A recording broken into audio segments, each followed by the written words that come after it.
সান মারিনোকে হারিয়ে বিশ্ব রেকর্ড করে র্যাঙ্কিংয়ে যে উন্নত করলো টাইগাররা এক নজরে দেখে নিন।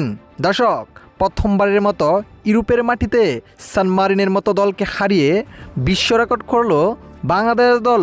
অনেকেই সান মারিনের সাথে বাংলাদেশের জয়টি ছোটো করে দেখছেন তারা, কেননা র্যাঙ্কিংয়ে সবার নিচে রয়েছে সান মারিনো। কিন্তু ভুলে গেলে চলবে না, তারা বিশ্বের সবচেয়ে বড় বড় দলগুলোর সাথে পাল্লা দিয়ে খেলেন যারা বিশ্বকাপে খেলে, তাই তাদেরকে ছোটোভাবে দেখাই যাবে না। দর্শক, সান মারিনের বিপক্ষে 19 মিনিটে দুর্দান্ত গোল করেছিলেন হ্যাটের মাধ্যমে তপু বর্মান এবং ম্যাচের শেষ মোমেন্টে অর্থাৎ ৮৬ মিনিটে অবিশ্বাস্য গোল করেছিলেন এই তপু বর্মনে। তার জোড়া গোলে অবিশ্বাস্য জয় তুলে নেন বাংলাদেশ দল ২-১ গোলে।